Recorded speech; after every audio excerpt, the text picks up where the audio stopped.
So I got a special guest today, and we're going to talk about her story, being born in Thailand, moving to New Zealand, and then now back in Thailand. We'll get the whole details from Pich. We'll do that right now. Are you ready? Let's go. Okay, let's go.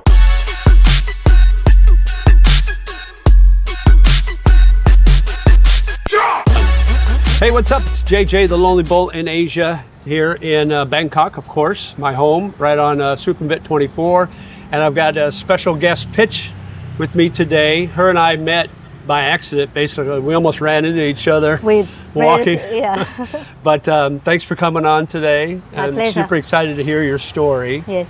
So we want to start at the beginning and then follow your journey to where you're back here in Thailand. Yes. So first of all, you're 100% Thai, right? 100% Thai. Okay. And an 8 Chinese. Oh, and 8 Chinese. Okay, but both your parents were Thai, right? Yes. And so you were born here in Thailand, I was born in Thailand, raised here until I was 7. Okay. Yes. And yes. then what happened? And then what happened? So I was raised here, and in 1972, when I was around about 5, my mother went to New Zealand to study. Okay. And then in 1975, she came back to Thailand with her new husband, my stepfather, and I was adopted. So nice. my stepfather adopted me, and at the age of 7, I went to live in New Zealand. So were you old enough to understand what was going on with the adoption and everything? Yeah, I was excited. I think the most what I remember was the most exciting thing was I was going to go to Muang Nok, which is a foreign country, right, to live, and that was most exciting. Had you been there before? No. This is all new to you. Yeah, okay. But also I do remember the emotional feeling, just the happiness of being able to be with my mum. Yeah. That was the best. Yeah. That's yeah. awesome. Yeah. So you got over to New Zealand. Yes. Obviously, you grew up a well-balanced young lady, right? Grew up a Kiwi. A Kiwi, yeah. Yeah. I gotta say, before we go any further, I love your accent. Thank you. I'm just so in love with the New Zealand accent. Yeah. My favorite golfer is Lydia Ko. Oh, Lydia, she is just, she's unfortunately, she got married a couple of years ago, so she's off the market. So you're off, you're right. Yeah, I was going to say. But I just love the accent. But anyway, yes. I digress a little Yes. bit. So, okay, so did you ever come back to Thailand while you were growing up? Yes, so came back to Thailand a couple of times, just family holidays and things like that with mum and dad, with my brother and sister. And then when I was about 21, we went on my big OE. And What's OE? OE. OE is overseas experience. Oh. And that's what... Is this through school? Just... just this is what Kiwis and Aussies do, is the big OE, the big overseas experience, and that's what we call. So usually around about, you could call it the gap year. The what? Gap year. The gap year. You guys have the gap year in the States? When you're out of school, before you work? Like before you go into college or uni or something like that. So that's what I did. Okay, so right out of high school, basically. Right out of high school, a couple of years. Did you travel working, alone? Traveling alone. Wow. Yeah, through Europe Brave girl. and through all that. and that's what Kiwis do. That's what, young Kiwis, young adults do. They get out, they explore. It's just one of those things. And then, so I came to Thailand with my mum for one last time, and that was in 1988. Okay. And then went to Europe. Bangkok? Did my thing. Where? Just mainly Bangkok. And we also went to Khon Gan, which is up Isan area, up northeast. Is that where your mom is from? Which is where my grandmother is from. Oh, nice. So my mum's mum was from there, and both my mum and myself wanted to go and see a little bit of where our roots were from. Yeah. So I went there, and then we went to Pattaya. Yeah.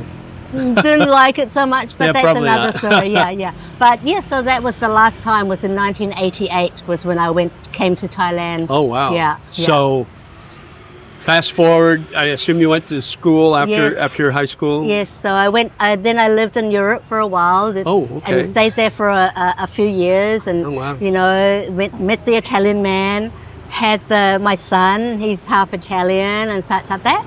So fast forward to 2016, and I came back to Thailand Okay. for the first time after almost 50 years. Wow. Yeah. Yeah. And as a holiday, wasn't anything but to come and see what it's like, come and sort of see, okay, you know, and did that. And from then, came back a couple of times more. And I think each time I came back, JJ, it was just a little bit more feeling Thai, get reconnected, get, you know, back to my roots. What's it like? Yeah. Well, I kind of get that. Obviously, I'm not Thai. Yes. I'm Farang. Yes. But every time I would come to Thailand, particularly Bangkok, when I would leave, I would miss it a little more. Right. So there was something about it that got in Yes. my system, Yeah. in my blood or something. So Yeah. I get that. And Yes. you being Thai to begin Yeah. with, I can see that. Yes. So when did you decide that maybe you wanted to move back here? Ah, gosh. What okay. was your aha moment? The aha moment. Okay. So, you know, as we get older, we start to re-look at lives through a different lens. And I just felt that I didn't want to be working so hard in New Zealand. Oh. And also, you know, globally things are starting to change a little bit. Right. And being a woman over 50 by myself, it's harder now. Yeah. To you know, I mean, I can't buy a house. I don't want to buy a house. Right. But also to look at retirement. And I would imagine most of your audience would be at that age where we're starting to Getting close to, yeah. We're just, you know, we're starting to explore our options. Yeah. And exploring my options in New Zealand was just starting to look less and less. Is it because the cost of favorable. living was more? The cost of or- living is a lot more. You know, things are starting to get difficult. Change of governments, global economy, all of those things. And I just thought, okay, cost of living in Thailand is good. The weather is great. Right. And I could still wanted to contribute. I didn't want to come and retire as such. And I still wanted to do what I want, you know, what I do as a trainer. And I decided to explore that option even more. So when you started thinking about maybe you wanted to move here, when was that? How long ago was that? Probably about 5 years ago. 5 years. Yeah, okay. 5 okay. years ago. Okay. Yeah. And then what were you doing as far as job? So I'm a personal trainer. Okay. I've been a personal trainer or coach for about 15 years. Oh wow. Yes. And in Bangkok, it's still a thing, you know, like I think everywhere globally, people have looked at fitness more, not just a luxury, but now after the pandemic, you know, looking after your health and fitness is a necessity. It's something people are exploring the options of. Yeah. Especially here in Thailand. Really? Definitely. Do you think they're more health conscious here? Yes, yeah. Okay. And you see now there's a growth, there's a boom really in like exercise, getting out, running. Running has become a big trend nowadays. Right. The Pilates studios and things like that, and you know, the functional gyms and even just normal everyday type gyms, you know, there's more and more. They're growing. Every condo has their own gym Every now. condo has a gym, and sometimes the attraction of a condo is how good the gym is. Yeah. I know that was certainly my case when I was looking for a condo. It was Yeah, like, me too. how good is that gym? What are Gym, the facilities? pool, Yeah. the co-working absolutely. space, everything. Yes. Okay, so when did you've been thinking about this for 5 years? When did you actually pull the trigger? Okay. Now your son's growing, right? My son's growing. Doing He's his own thing. currently living in Australia.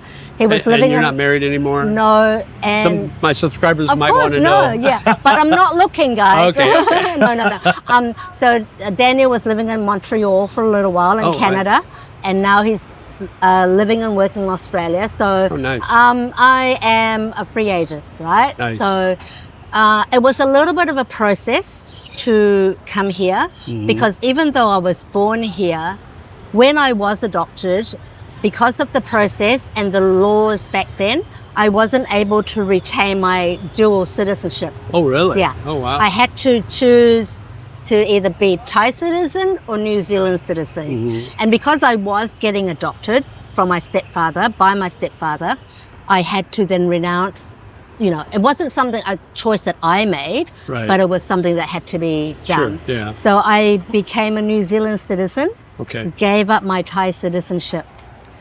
So therefore, I had to explore the options of becoming a Thai citizen again. Yeah. Yes. Yeah. And luckily I had some relatives here still Okay. who were able to expedite and help out and you know, not pull the strings as such, but, you know, go through the proper channels and help me with that. So are you a Yeah. Thai citizen I again? am, yes. So Nice. I am a Thai citizen as well as a Kiwi. Oh, so you are Still. dual citizen. So now I have nice. dual citizenship. Awesome. Which awesome. makes things a lot How long was easier. that process? How long did that take? Well, it took me 5 years. Oh, okay. So- It took me about, I think I came to Thailand about 5 times oh, wow. to do that. Uh-huh. Yeah, to do that. Okay. Yes, yes. All right. Yeah. Happy with that? Absolutely. Yeah. 100%. Nothing makes me happier now. Not so much just makes things easier, but I feel I belong. I feel like I'm not, you know, a farang or Sure, yeah. or an outsider or Right. anything like that. Yeah. So when did you actually move here then? I got here in January. Okay. Yes. January this year. This year. So just few months just ago. a couple of months ago. Yeah. And so I left New Zealand just after Christmas Mm-hmm. and had a little bit of a break before I started working because I knew that once I started, I wanted to start, you know, on the ground, feet running straight Yeah. away rather than stop, start. So I was able to then organize a role in the place where I am now with Move. Yeah. And Move was actually played a big role in my your move? decision, in my move. Yes, Move is the company she works Yeah. for Yes. for her personal training. We'll get into that in just Yeah. a second. Yeah. I wanted to ask you about, you know, you hadn't lived here since you were 7. Yeah, So that was a long time to be in New Zealand yes. and in Europe for a few years. Yes. When you first moved here, did you feel there was a culture shock or were you prepared Absolutely. for that? Absolutely. What was that like? Give me some examples. Well, you know, apart from the language, I speak Thai, albeit with a very heavy Kiwi accent. yeah, oh, yeah. A little bit broken, you know, and sometimes you have that, you know, the imposter syndrome, right? Do I belong here? What do people think of me? And I'll just tell you a couple of experiences. Like I'll go into shops or restaurants and I'll say "Sawadee ka" and greet, but the response will be in English because not only does my Thai sound different, but also my demeanor is different. Like the way I act, the way I carry myself is not Thai, Right. and it's. So they pick up on that. They pick up on that. So, you know, sometimes I'd get, oh, I thought you were Japanese. Or sometimes I'd get, oh, I thought you were, you know, from Hong Kong or something like that. And of course, my skin is a lot darker yeah. than the average Thai female, at least. Yeah. And so I'd be seen as a foreigner. So, you know. Yeah. But I'm okay with that because that's who I am. Yeah. I'm not going to change that. I'm not going to try to be someone I'm not. Yeah. Do you ever feel like, for me, when I'm taking Thai language Yes. lessons, right? Yeah. So when I try to practice when I'm in public, Yes. and I feel self-conscious because I know I'm not doing the tones correctly. Now yeah. you may be okay with all Yeah. that, but Yeah. with your Kiwi accent, Yes. Yes. they pick up on the fact that Yeah. you're not Thai. No. Yeah. They're not, So do you feel kind of subconscious when you're speaking Thai? Not now. I used to. Okay. And so subconscious, so conscious of myself that sometimes I just didn't want to speak Thai. And at the initial stages, I pretend not to be Thai. Yeah. So then I don't have to, you know, try to be Thai or make excuses or apologize for my accent or not speaking Thai well and stuff like that. Right, So yeah. I just like, okay, I'm a foreigner. I'm a you know, from somewhere else. Yeah. So other than the weather, obviously, Yes. and the cost of living being lower, Yeah. what were your big inspirations or reasons to want to move back here? I think, like I said, I wanted to connect with my roots and come back to where I was from, I think, But the big draw card is definitely just an easier, simpler way of life. Not just the cost of living, not just the weather, but things are just easier. Things are sabai. You know the word sabai. So things are good, and it's never it's easy for me to say, and people might judge for, okay, well, it's easy for you to say because you're from New Zealand and you have a different way, a style of living. But it when you're always on the grind and always waking up at 5 and going home at 8, it's hard. And I just wanted to start just winding down. I think that's the thing. And winding down is a lot easier here than it is over there. Yeah. Even in a big city like Bangkok, I say this a lot. It's big, and it's chaotic, but it's a calm chaos. Yeah. And it doesn't stress you out. It's a stress-free chaos, at least to me. Yes. I just get that feeling. I mean, look at the traffic. It's crazy, but I don't feel stressed. No. It just... Yeah. And I do sense there's a different vibe. Like you go to Hong Kong or Singapore, and Bangkok is no doubt a busy city. But like you say, it has a chiller vibe. It's a sabai, everything's okay. Yeah. And you go and like on the traffic, everyone is considerate to everyone else. Right. Because everyone needs to get, it's going somewhere and they need to get from A to B. And so is everyone else who's on the road. And I feel like they have that consideration for each other. Yeah, I feel the same way. Yeah. And even in the BTS or the MRT, the courtesy of letting people off first. Yes, yeah. Sometimes I see, I know they're foreigners, I know they're probably tourists. Yeah. But they'll stand right in the middle. And I want to say something, but then I'm thinking, okay, a Thai person wouldn't say something. No, they would just let it slide. Yeah. And So, the tourist or the foreigner doesn't know any better. Exactly. Is it right? I was there too. I've been coming here for like 3.5 years now. Yep. And I just love the land of smiles. Yes. And everything is like you said, sabai. Sabai, that's right. Okay, so you moved here. You got yourself a place, right? Mm-hmm. And then you're working with Move. Tell me a little bit about Move, what they're all about. So Move Private Fitness is, as the name says, it's a private fitness studio. Okay. So we work with individuals who could be starting off their fitness journey, or just someone who needs, he wants to have that one-on-one attention and doesn't like the hustle and bustle of the big gyms and the busyness of the big gyms. And also we have that high care, high challenge. But just because we're a private fitness, it doesn't mean we're easy. We challenge you as much as we care for you, right? So an ex-colleague of mine who used to work with me in New Zealand is now the CEO, and he started Move in Malaysia. So he's Malaysian. Okay. And he started Move in Malaysia, and they've grown so fast over there. So you were with Move when you were in New Zealand? No, I was with City Fitness, shout out, City Fitness in Auckland. Okay. And CJ, the CEO of Move, was also a trainer at City Fitness, old colleagues. And I was talking to another colleague of mine just very recently, only just as much as 2 years ago, really. Yeah. That I was thinking of moving to Thailand, and I want to be a personal trainer. I want to do this and that. So my colleague said, hey, you should hit up CJ because he's doing this big thing in Asia right now, and he's just got into Bangkok, just opened his first branch, and now they're expanding.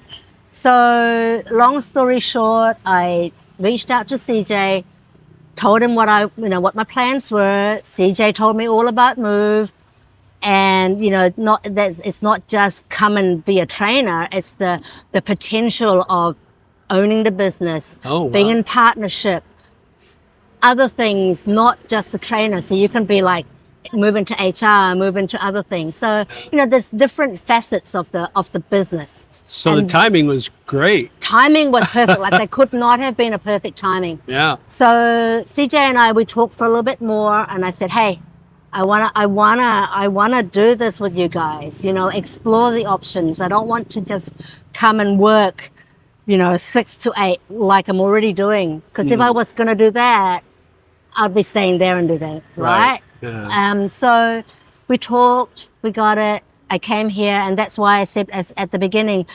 move played a big role of my decision to come here. Yeah, I'll bet. To be able to lead a better lifestyle, a more sabai lifestyle, but yet be able to earn a comfortable living, and comfortable money. So that's why I moved. I talk a lot about in my videos about foreigners coming here and making sure Bangkok's great, but it can eat you up and spit you out. Oh, yeah. And part of the thing is the food is so good here, and it's so easy to not exercise. Yeah.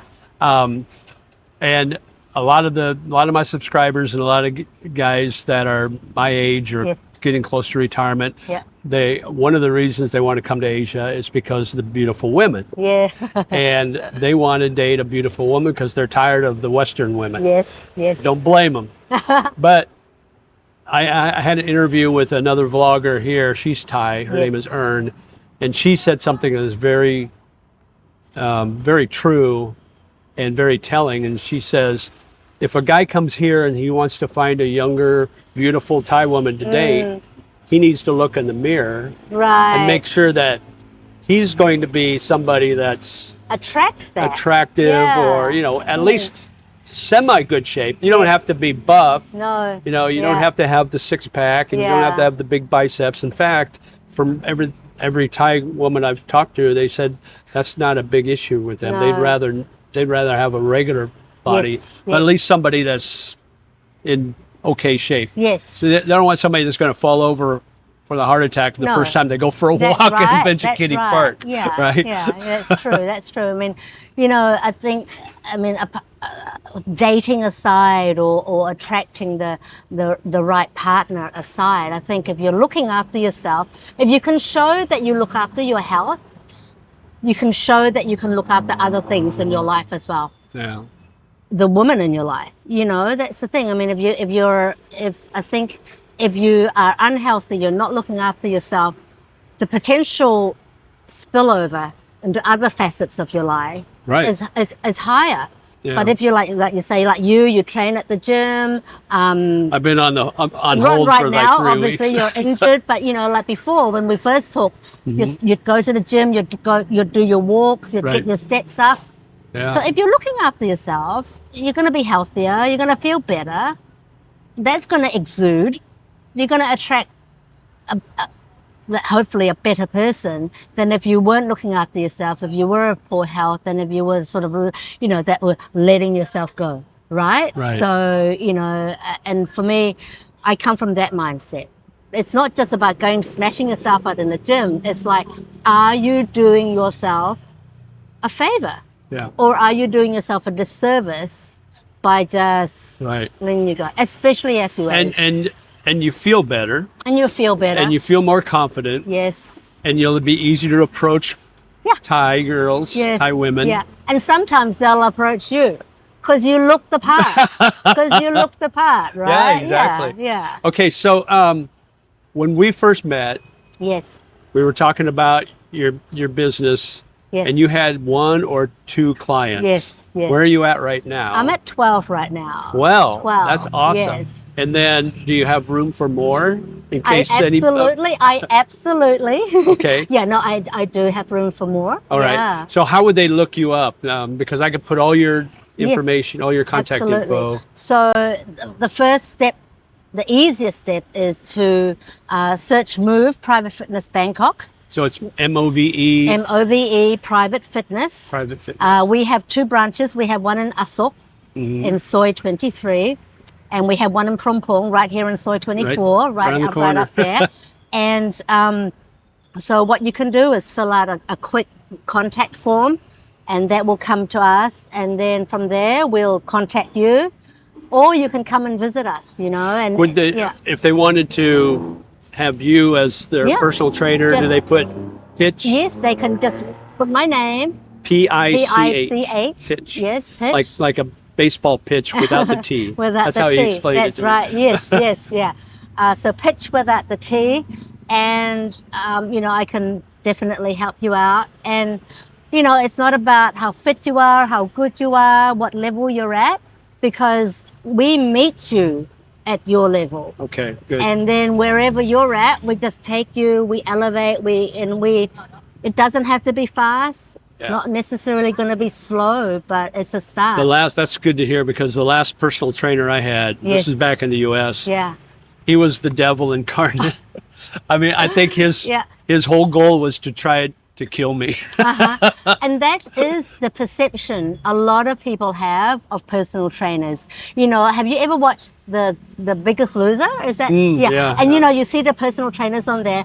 They're like drill sergeant Jillian and Michael, and they're like drill sergeant. You know, drop and give me 100. You're not doing good enough. You're doing this, and unfortunately, that puts people off personal trainers. Right. And that can't be farther away from the truth. You know, AtMove and myself is not so much how fast we can make you vomit. It's how fast we can get you to be a better version without pain and without, you know, making you think, oh, I hate this. Right. You know, we want you to enjoy it. Right. We want you to feel progress. We want you to say, okay, I'm 1% better than what I was. Right? And Absolutely. if that progress feels good to you, the likelihood of you wanting to come back and wanting to improve is going to be greater.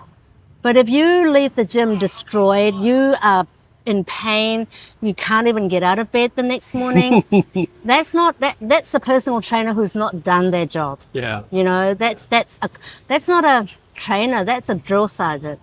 That's a boot camp runner. Yeah. Whereas I'm a coach, and we look at it more like not just training in the gym, because that's like maybe 2 hours a week, but it's what you do with the rest of your day, with the rest of your week, that's going to make the biggest difference, right? Yeah. Recovery time is huge. Are you sleeping? Are you eating well? Are you moving more? Are you sitting on the couch? Right. Eating potato chips, binging Netflix, you know? Right. So, and it's not just like a big change overnight. It's different. It's step by step, baby. You know, it's baby steps. So give us a picture of when we walk into your studio, and we'll run a B-roll over this, but kind of give us a mental tour of what we see when we walk in. All right. So from the get-go, when you reach out to us, we reach out to you, we ask you what your goals are, you know, and you tell us what your goals are. Then we have a consultation. It's like we sit down, we have a proper talk about, okay, where you want to be. We take you through what we call like a Kickstarter program. Usually it's over 3 sessions, but first of all, we decide where you're at. And then the first session is always going to be about knowing where you're at. Because a lot of people don't even know where their starting point is, right? Yeah? And that you may think you're here, or you may think you're here. So with an assessment, we sort of establish, hey, you may be here. You might be quite pleasantly surprised where you are. Or you may realize, okay, I'm not here where I thought I was. I'm actually down here. So again, we align our goals. We align where we think we know you're at to where you're at. And then we move you from there. So the first 3 sessions is always about a movement assessment. So we know how you're moving. We know where your nutrition is. We know where your sleep is at. We know what you're drinking, why you're not sleeping well. Is that because you're having too much coffee in the afternoon? You know, or is it, I don't know, stresses in your life?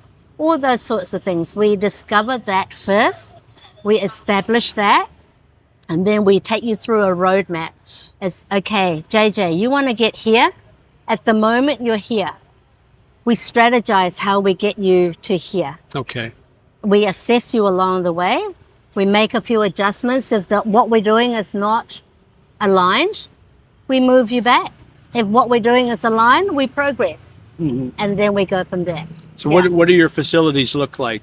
Well, you'll see. We'll see. It's a small. We're a small studio. Okay. We have everything you need to work.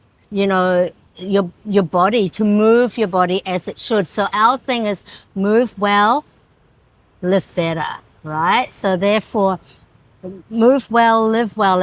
It's like, if you can't move well, you're not going to be able to do the things you want to do, Right. right? Right. So if you move well, you can live well, you can live better. Awesome. So we don't have big clunky machineries. We don't have grunting bodybuilders. We don't have, women hardly dressed. That's no judgment, ladies. But we're not your typical gym.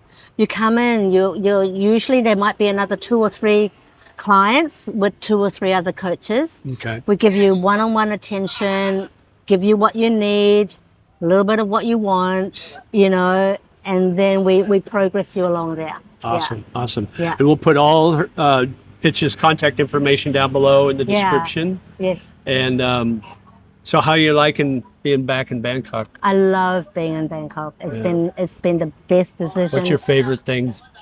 I think one of the things I'm really enjoying is not just the food, but I'm enjoying my scooter rides. Oh, yeah? From home to here. Oh, you have your own scooter? I have I've rented a scooter. I'm done with scooters.